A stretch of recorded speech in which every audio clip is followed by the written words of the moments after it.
24-ші мектеп. Recording in 24-ші мектеп.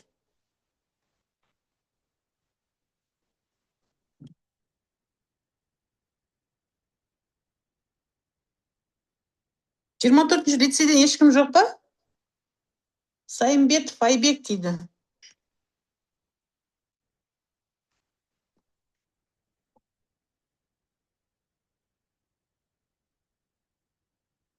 Тілеу әділет.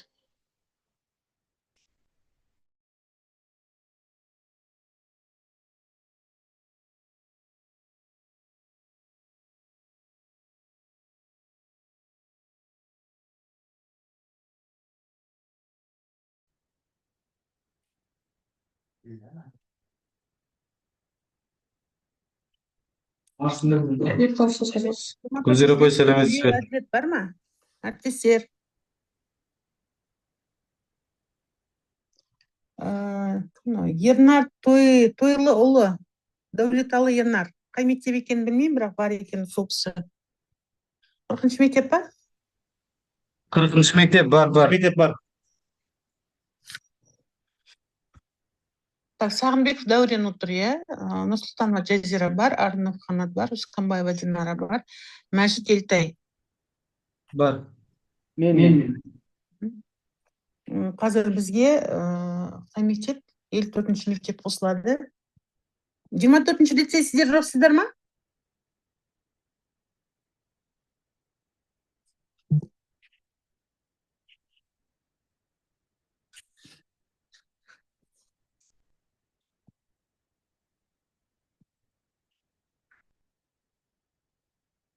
Әріптестер, олай болса біз уақытымызды кетірмейік, иә. Бастай берейік. Жалпы авторлық бағдарламаның аудандық сараптамалық кеңесінен өткен оқу жылында сіздердің әдістемелік құралдарыңыз және авторлық бағдарламаларыңыз өткен болатын, бекітілген болатын. Сол бекітілген инновациялық жұмыстарды аудан көлемінде тарату туралы бізде жаңағы бұйрық шыққан болатын. Сол бұйрықтың негізінде бүгінгі күні алғашқы әскери дайындық және физкульт дене шынықтыру биология пәндерінің жаңағы жұмыстары таратылады. Біз қазір 24-ші лицей жоқ, олай болатын болса, Нұрсұлтанова Жазира апай, сіз дайынсыз ба?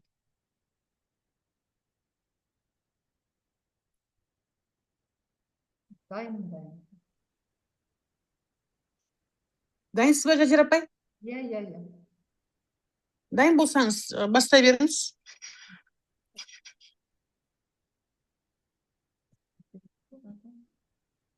Мен 39-шы гимназия Нұрсұлтанова Жазира дене шынықтыру пәнінің мұғалімі, санатым модератор. Менің тақырыбы сабақ барысындағы қолдануға болатын сайттар мен қосымшалардың тиімділігі. Дене шынықтыруда цифрлық технологияның маңызы. Қазіргі заманда білім беру цифрлық трансформацияны бастан кешіруде. Дене шынықтыру пәні бұл үдірістен қалыс қалмайды. Өйткені инновациялық құралдар сабаққа деген қызығушылық арттырып, физикалық белсенділікті ынталандырады. 25-ші жылы интерактивті құралдардың пайдаланатын мектептер 78%. Бұл Қазақстанның мектептегі цифрлық білім беруге көшуге қарқынын көрсетеді. Қосымша арқылы спорттық белсенділікті арттырған оқушылар 65%. Технологиялардың оқушыларға денсаулықтың оң әсерін дәлелдейді. Спорттық жаттығулардағы бақылау. Strava қосымшасы. Strava бұл жүргізушілер, велосипедшілер, жаяу жүргіншілер арасында кең тараған әлеуметтік желі мен жаттығу трекері. Ол оқушыға өз жетістіктерін қадағалауға, достарымен жарысуға жаңа мақсатқа қол жеткізуге көмектеседі. 100 миллион қолданушылар бұл әлемдік платформа. Әлемнің түкпір-түкпірінен миллиондаған адамдардың сеніміне ие. Жүгіру, велосипед тебу, жүгіру жаттығуларын арқылы тіркейді есі. Нақты уақыттағы деректер арқылы жаттығуларды дәл бақылау. Ал оқушылардың жеке жетістіктерінің көрнекті түрде бақылауға да мүмкіндік береді. Прогрессті көру мотивацияны арттырады. Денсаулық пен физикалық белсенділікті арттыруға арналған сайттар.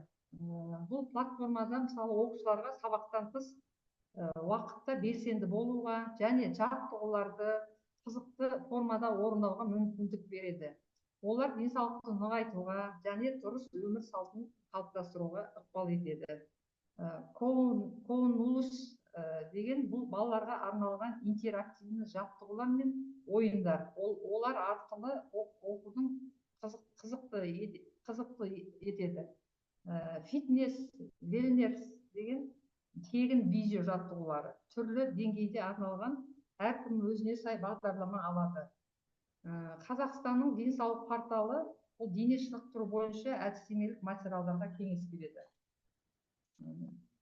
Енді Strava жаттығуларының қызықты әлемі дейді.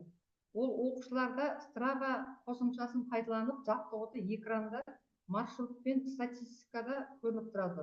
Бұл оларға өздерінің физикалық белсенділік және бақылауға жарысуға мүмкіндік береді. Қосымша оқушылардың әсері, нақты мысалдар, цифрлық құралдарды қолдану оқушылардың сабақтағы және тыс белсенділігіне оң әсер ететін тәжірибе көрсетіп тұрады. Мысалы, Алматыда 45-ші мектепте Strava қолдану арқылы оқушылардың спортқа деген қызығушылығы қазіргі таңда 40%-ке өскен. Қарағандыда Google арқылы сабақтағы белсенділік 30%-ке артқан. Ұлттық дене шынықтыру орталығында зерттеу бойынша цифрлық құралдардың мотивациясы оқушыларға 2 есе арттырады. Енді мұғалімдерге арналған тиімді құралдар. Мұғалімдер не үшін цифрлық технологияларды сабақ беру процесін жеңілдететін және тиімділігін арттыратын көптеген мүмкіндіктерге ұсынады. Бұл құралдар оқушылардың прогрессін қадағалауға және жекелендірген тәсілдерге көмектеседі. Google Classroom спорттық қосымша интеграциясы, тапсырмалар беру және оқушыларға жұмысын бағалау және кері жұмыс беруге жеңілдетеді. Ал MyFitnessPal тамақтану мен жаттығуды бақылау. Оқушыларға дұрыс тамақтану әдеттерін қалыптастыруға көмектеседі. Coach-ай жаттығу техникасы видео арқылы талдау, қателерді анықтауға және мүмкіндік жасауға мүмкіндік береді.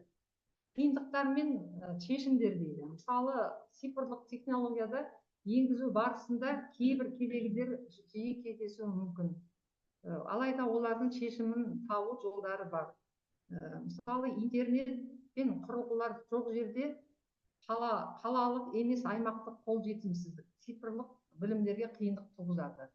Үкімет қолдау цифрлық мектеп бағдарлама саясат, инфрақұрылымдық пен саясат.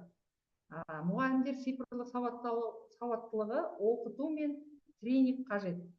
Үкімет цифрлық мектеп бағдарламасының аясында бұл шешімге бағытталған қазіргі таңда жұмыстар жүргізіліп жатыр. Болашаққа көзқарас. Ол цифрлық технология мен дене шынықтыру сабақтарында және деңгейге көтеру қабілеттілігі.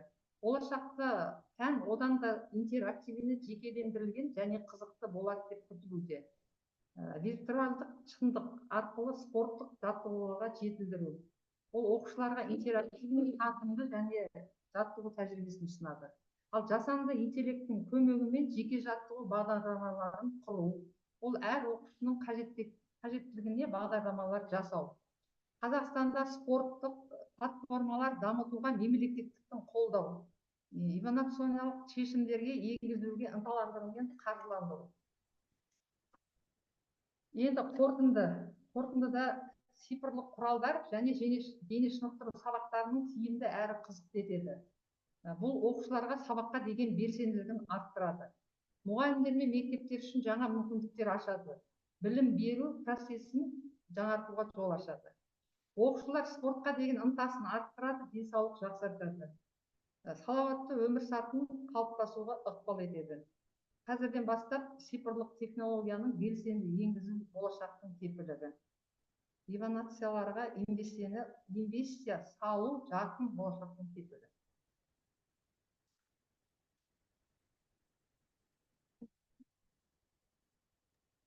Жақсы, рахмет. Сұрақтарыңыз бар ма, әріптестер? Так, сұрақтарыңыз жоқ болатын болса, онда 40-шы орта мектеп Дәулеталы Ернар Тойлуұлы сіздерден ба? 40 мектеп. Сағынбеков Дәурен Омарханович бар ма?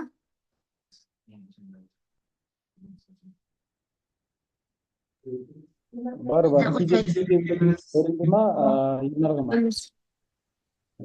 Ау? Демонстрация қосып жіберсеңіз, апай. Поделиться дегенді басыңыздар недегі, демонстрациядағы төмендегі. Берді разрешение.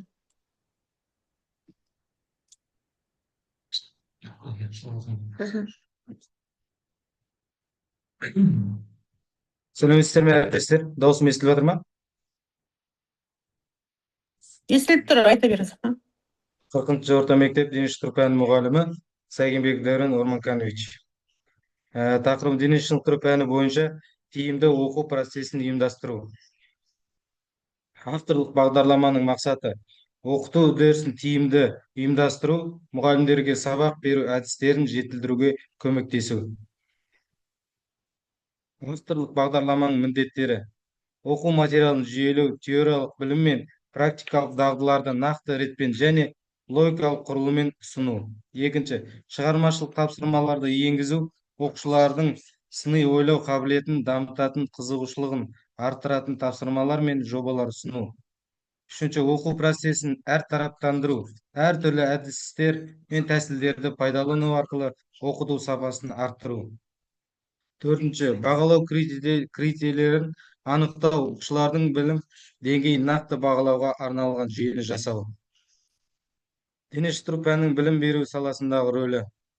Дене шынықтыру пәні бұл денсаулықты нығайту мен физикалық даму ғана емес, сонымен қатар тұлғаның барлық қырынан дамуына әсер ететін болашақта салауатты өмір салтын. Оқу процесін ұйымдастырудың маңызы. 5 маңызды: сапалы білім беру, мотивация және ынталандыру, денсаулықты нығайту, әлеуметтік дағдыларды дамыту, өмірлік дағдыларды қалыптастыру.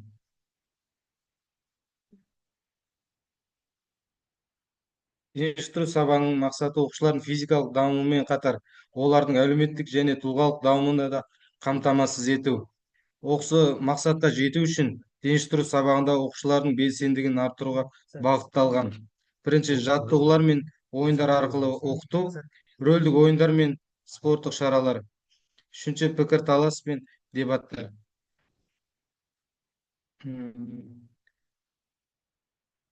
Интербелсенді оқыту әдістерінің артықшылықтары. Жеке тұлғаны дамыту. Интербелсенді әдістер оқушылардың тек физикалық дамуына ғана емес шектелмейді, оларды жеке тұлға ретінде дамыта көздейді. Екінші, қызығушылықты арттыру. Интербелсенді әдістер оқушылардың дене шынықтыру сабағына деген қызығушылығын арттырады.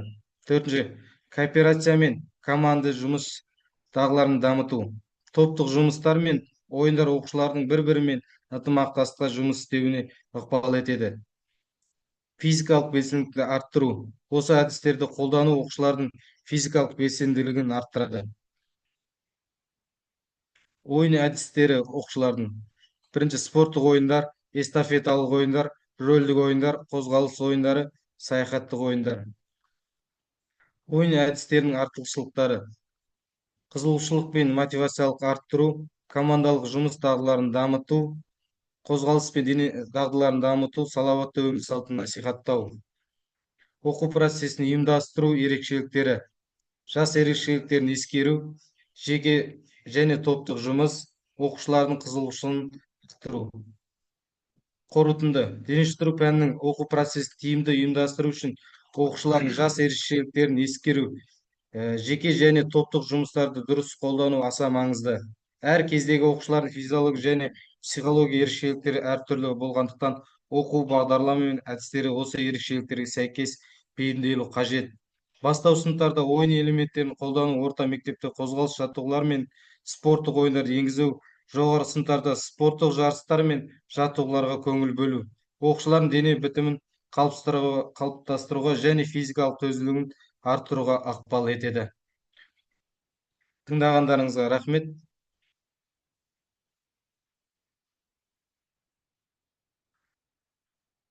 Рахмет, Дәурен апай, Дәурен аға, кешіріңіз. Мама. Мына жақта бір кісімен сөйлесіп тұрмын ғой, кешірім сұраймын. Келесі Сұрақтарыңыз бар ма Дәурен ағаға? Сұрақтарыңыз жоқ па? Біз келесі Усканбаева Динара Рахимгалиевна.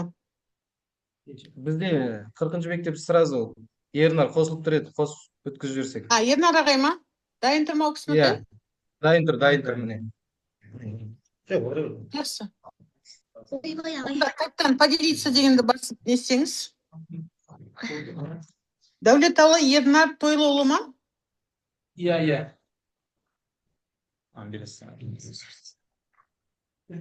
Динара апай, сіз келесіз. Сәлеметсіздер ме, құрметті әріптестер? Дауысым естіліп тұр ма? Естіліп тұр. Мен Дәулеталы Ернар Тойлыұлы, 40-шы орта мектеп. Дене шынықтыру сабақтарында оқушылардың топтық жұмыс дағдыларын қалыптастыру. Мақсаты бұл презентацияның дене шынықтыру сабақтарында оқушылардың топтық жұмыс дағдыларын қалыптастырудың маңыздылығын, әдістерін және оның тиімділігін арттыру жолдарын қарастыру.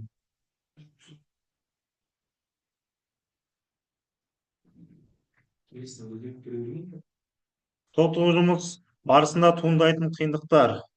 Кешірім сұраймын. Топтық жұмыстың маңызы және артықшылықтары. Әлеуметтік дағдылар. Топтық жұмыс оқушылардың қарым-қатынас жасау, келіссөздер жүргізу және өзара түсіністік таныту сияқты маңызды әлеуметтік дағдыларын дамытуға мүмкіндік береді. Көшбасшылық қасиеттер. Оқушылар бірлесіп жұмыс істеу арқылы көшбасшылық жауапкершілік және ұйымдастырушылық қасиетін шыңдайды. Мәселе шешу. Топ болып жұмыс істеу кезінде оқушылардың күрделі мәселелерге шығармашылықпен қарап, ұжымдық шешімдер қабылдауға үйренеді. Оқу тиімділігі. Бірлескен әрекеттер оқушылардың пәнге деген қызығушылығын арттырып, оқу процесін тиімді жоғарылатады.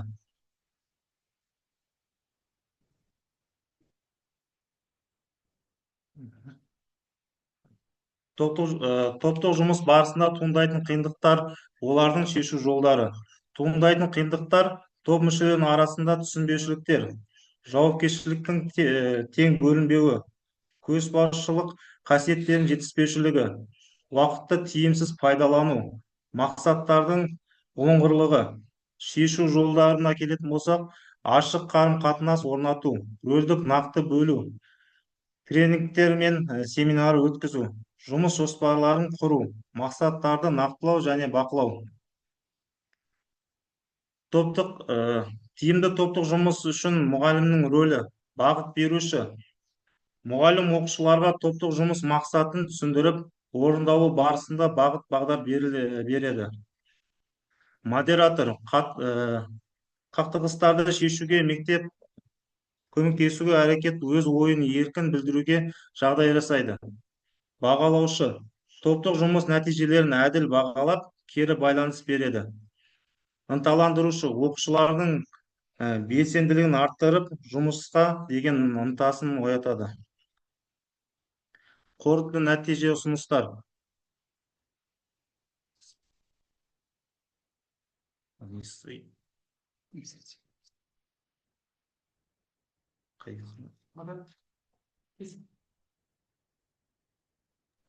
Болдыңыз ба? Жоқ, қазір қорытынды неде шығып кетті, қазір 1 минут. Қорытындысын оқып жіберсем.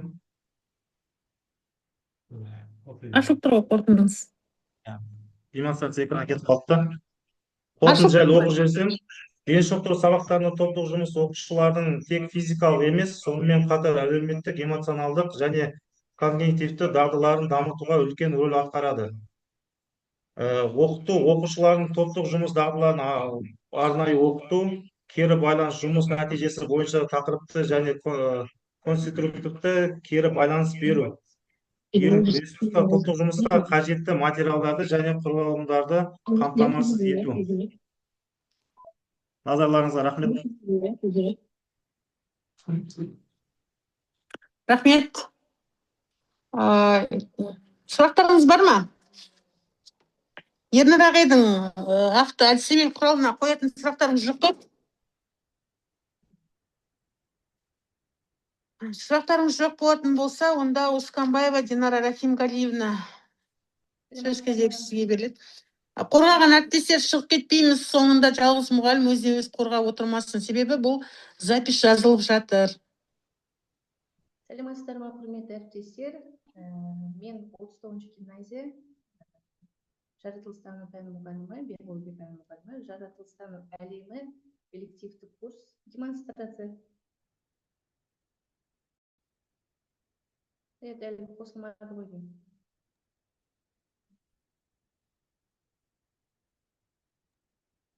Егер ол кісі дайын емес болса, 40-шы орта мектеп алғашқы әскер дайындық пәнінің оқытушысы, мен айтсам болады ма? Жоқ, мен қазір қосылады жатырмын. Дайын ғой, дайын ашылып тұр ғой. Что-то мына жақта көрінбей жатыр ғой. Көрінбей жатыр. Сіздерге көрініп жатыр ма? Слайд?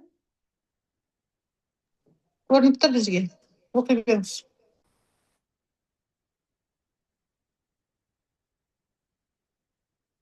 Көрінбей жатыр.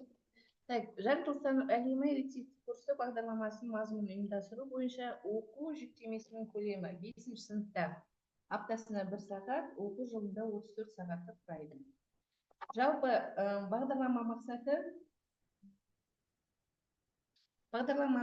оқушылардың табиғат туралы ғылыми білімдерін кеңейту, жаратылыстану ғылымдарының қызығушылықтарын арттыру, оқушыларды зерттеу жұмыстарына тәжірибелер жасауға, шығармашылық тапсырмаларға және де орындауға баулу, ғылыми ойлау мен экологиялық жауапкершілікті қалыптастыру. Бағдарламаның құрылымы. Бірінші кіріспе 1 апта, яғни жаратылыстану пәнінің маңызы мен қазіргі ғылымның жетістіктері туралы, және де ғылымның адам өміріндегі орны, жаратылыстану ғылымдарының негізгі салалары мен олардың байланысы. Екінші биологиялық негіздер 4 апта.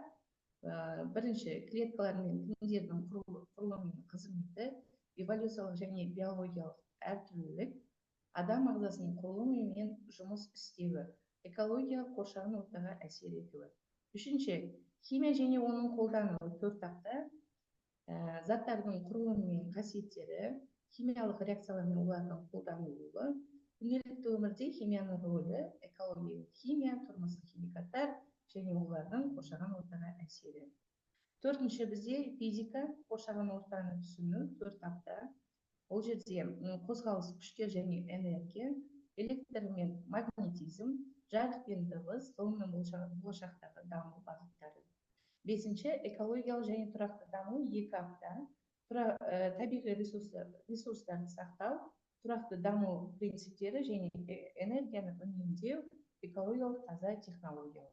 6-шы зерттеу және тәжірибе жұмыстар 4 апта. Ғылыми жобалар жасау, өзіндік жұмыстар және тәжірибелер жүргізу, қорытындылар шығару, презентацияларға дайындау және оны қорғай білу.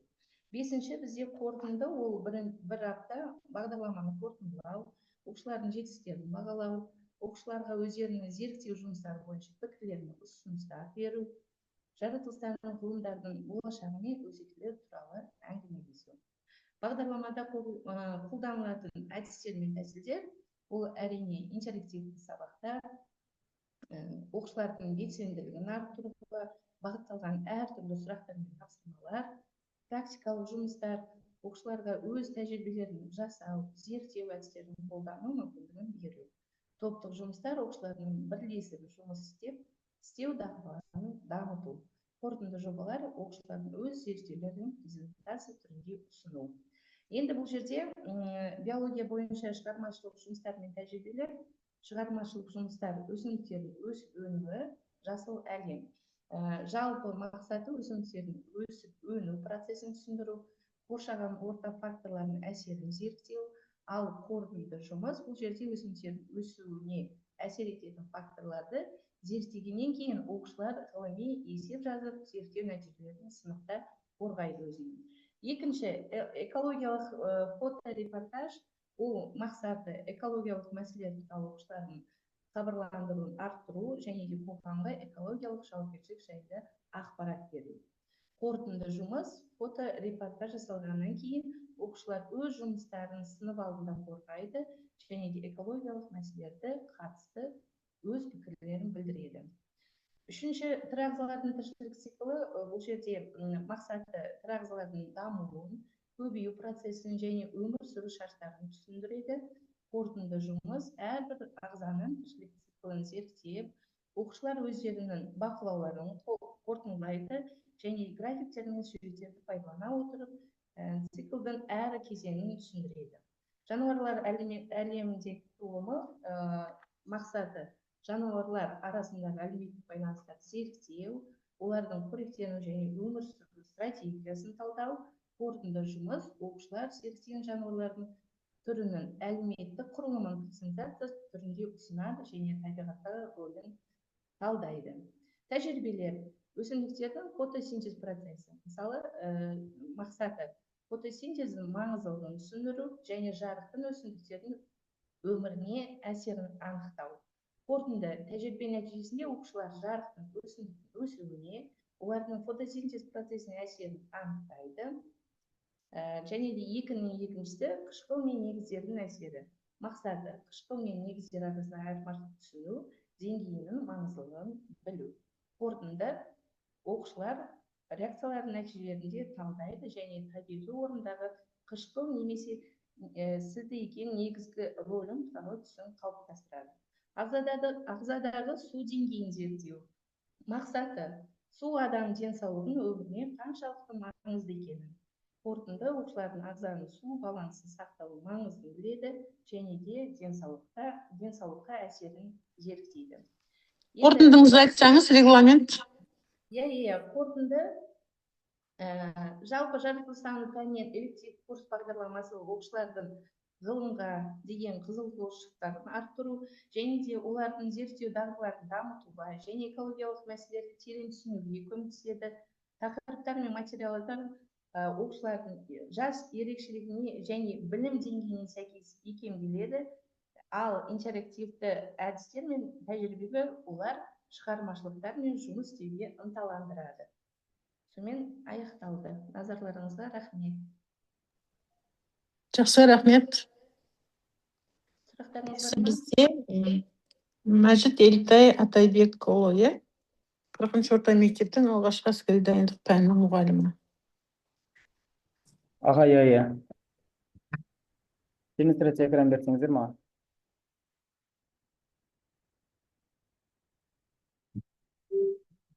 Поделиться дегенді басып беріңіз.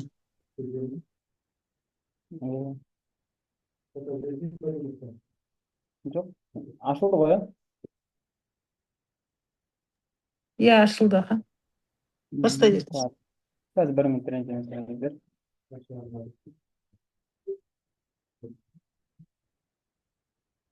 Армысыздар, құрметті әріптестер. Алматы облысы Іле ауданы Боролдай кенті нөмір 40-шы орта мектептің алғашқы әскери және технологиялық пән оқытушысы Мәжит Елтай Атайбекұлы. Менің авторлық бағдарламаның тақырыбы әскери қызметке даярлау негіздері.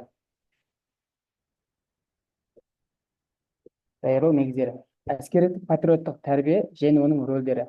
Әскери патриоттық тәрбие жастарды отанды сүюге, оның мүддесін қорғауға және әскери қызметке дайын болуға баулиды.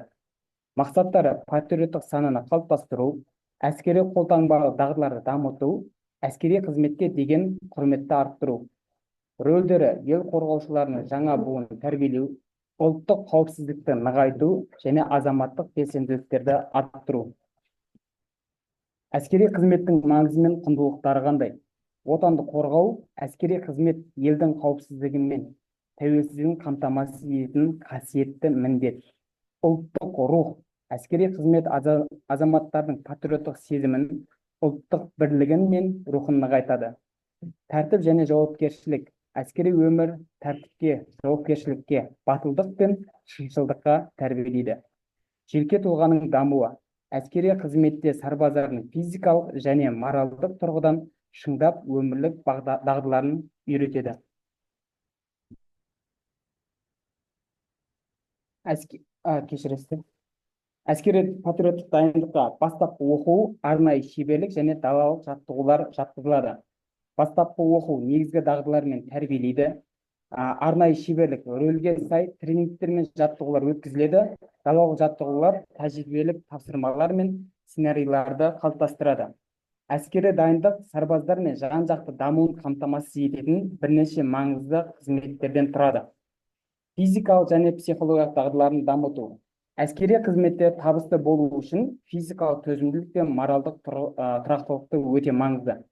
Физикалық дайындық күш пен төзімділікті арттырады, жүгіру, жүзу гимнастиканы дамытады және әскери нормативтерді орындауға үйретеді. Психологиялық дайындық стресстер төзімділігі, шешімдерді қабылдау қабілеттерін арттырады және ұжымдық жұмысқа бейімдейді. Өзімнің авторлығымды қысқаша қорытындылай келе, әскери қызмет бұл тек міндет емес, сонымен қатар жеке тұлғаны қалыптастыратын және азаматтық борышты өтеудің жоғарғы үлгісі. Әскери білім мен дағдыларды жетілдіру, патриоттық тәрбиені жалғастыру және ел қорғау ісіне белсенді атсалысу. Қазақстан Республикасының 36 бабында Қазақстан Республикасын қорғау әрбір азаматтың тікелей борышы мен міндеті. Өзіміздің алдымызда отырған оқушыларымызды осы дағдыларға, әскери патриоттық тұлғаны қалыптастыруға өз үлесімізді қосудамыз. Егер сұрақтарыңыз болса, алғашқы әскери және технологиялық дайындық сабағы бойынша, менің бағдарламам бойынша сұрақтарыңыз болса қоя беріңіздер. Рахмет. Елтай ағайға қоятын сұрақтарыңыз бар ма? Сұрақтарыңыз жоқ болатын болса, онда бізде қазір 54-ші орта мектептің дене шынықтыру пәнінің мұғалімі өзінің әдістемелік құралын сіздерге тарататын болады. Жандос Нұрланұлына сөз береміз. Саламатсыздар ма, әріптестер? Білмесе. Мен 54-ші орта мектептің дене шынықтыру пәнінің мұғалімі Нұрланұлы Жандос болмын. Менің әдістемелік құралым тақырыбы жеңіл атлетика. Мақсаты жеңіл атлетика пәні бойынша 7-ші сынып оқушыларына тәрбиесінің негіздерін қалыптастырып, олардың физикалық дамуына ықпал ету. Оқушылардың жеңіл атлетика түрлері жүгіру, секіру, лақтыру бойынша жаттығулар мен техникаларды меңгеру, физикалық төзімділікті арттыруға және спорттық дағдыларды дамытуға бағытталған. Негізгі мақсаттары: бірінші, оқушыларды жеңіл атлетика түрлері бойынша негізгі жаттығуларды дұрыс орындауға үйрету және оларды түрлі нормативтерді орындауға дайындау. Екінші, оқушыларды физикалық дамуын жетілдіріп, төзімділігін, жылдамдығын және күш қуатын арттыру үшін тиімді жаттығу бағдарламасын ұсыну. Үшінші, оқушыларға денсаулық сақтау, салауатты өмір салтын ұстану мен дене шынықтырудың маңыздылығын түсіндіру. Төртінші, оқушылардың спорттық жарыстарға қатысуға дайындау, командалық жұмыс дағдыларын дамыту, сондай-ақ психологиялық дайындықты қалыптастыру. Бесінші, оқушылардың физикалық даму деңгейін бақылап, олардың әртүрлі нормативтерді орындауға ынталандыру, жеке жетістіктерін бағалауға мүмкіндік беру. Алтыншы, оқушыларды жеңіл атлетиканың тарихы мен әлемдік деңгейдегі жетістіктерімен таныстырып, бұл спорт түріне деген қызығушылықтарын арттыру. Бағдарламаға оқушылардың денсаулығын нығайтуға, спортқа деген қызығушылығын арттыруға және жалпы физикалық дамуын қамтамасыз етуге бағытталған. Бағдарламаның міндеті жеңіл атлетика түрлерін меңгеру. Оқушыларға жеңіл атлетиканың негізгі түрлері жүгіру, секіру, лақтыру бойынша теориялық және практикалық білім беру. Әрбір оқушының техникасын жетілдіріп, жаттығу арқылы дұрыс орындау дағдыларын қалыптастыру. Физикалық дамуды жақсарту. Оқушылардың төзімділігін, күш қуатын, жылдамдығын, икемділігін және үйлесімділігін арттыруға арналған жаттығуларды ұйымдастыру. Оларға түрлі физикалық жаттығулар арқылы денсаулықты нығайту мен жалпы дене даярлығын жақсартуға мүмкіндік беру. Үшінші, нормативтерді орындау дағдыларын дамыту. Оқушыларды спорттық нормативтерді орындауға және олардың дене шынықтыру деңгейін бақылауға үйрету. Бұл арқылы оқушылардың физикалық даярлығы мен жеке жетістіктерін бағалау. Салауатты өмір салтын насихаттау. Оқушыларға салауатты өмір салты мен дұрыс тамақтанудың, физикалық белсенділіктің маңыздылығын түсіндіру. олардың денсаулықтарын сақтау және нығайту мақсатында спорттық шараларды тұрақты түрде ұйымдастыру. Жарыстар мен спорттық шараларды қатыстыру. Оқушыларды жеңіл атлетика бойынша өткізілетін жарыстарға қатысуға дайындау. Олардың психологиялық және физикалық дайындығын қамтамасыз ету. Сондай-ақ жарыс нәтижелерін бағалап, командалық жұмыс дағдыларын дамыту. Оқушыларға жеңіл атлетика саласындағы әлемдік жетістіктер мен танымал спортшылар мен олардың тарихы туралы ақпарат беру. Спортқа деген қызығушылықтарын арттыру. Оқушыларды топтық және жеке жаттығулар арқылы ынтымақтастыққа және жауапкершілікке өзара қолдауға үйрету. Әрбір оқушының жеке жетістіктері мен даму деңгейін қадағалап, оның нәтижелерге жетуге ықпал ету. Жаттығу техникасын жетілдіру. Регламент сақтасақ, бізде уақытымыз аз қалды, қазір неміз бітіп қалады. Жалпы қорытындысын айтып жіберсең. Қазір қорытып жіберейін. Дене тәрбиесі мен денсаулықты нығайту. Бүгінгі балалар, жасөспірімдер арасында дене белсенділігінің төмендегі, артық салмақтың көбеюі мен салауатты өмір салтының жеткіліксіз дәрежеде ұстанылуы үлкен мәселе болып отыр. Жеңіл атлетика дене тәрбиесінің маңызды құрамдас бөлігі ретінде балалардың денсаулығын нығайтуға, олардың физикалық дамуын жақсартуға ықпал етеді. Бұл бағдарлама оқушылардың дене шынықтыру деңгейін арттырып, олардың күш қуатын, жылдамдығын, төзімділігін дамытады. Рахмет, әріптестер. Жақсы, рахмет, әріптестер. Біздің уақытымыз аз қалды. Қайтадан ссылкаға кірмей қояйық. Жалпы аудан көлеміндегі бізге берілген мектептердің арасындағы, яғни 40-39-54 мектептер арасындағы инновациялық жұмыстарыңыз таратылды деп есептеп, осы ссылкамыз біздің сіздерге берілетін болады. Сіздер өздеріңіздің ұстаз платформаларыңызға сосын саласыздар. Сұрақтарыңыз жоқ па? Сұрақтарыңыз жоқ болатын болса, рахмет, барлықтарыңызға сау болыңыздар.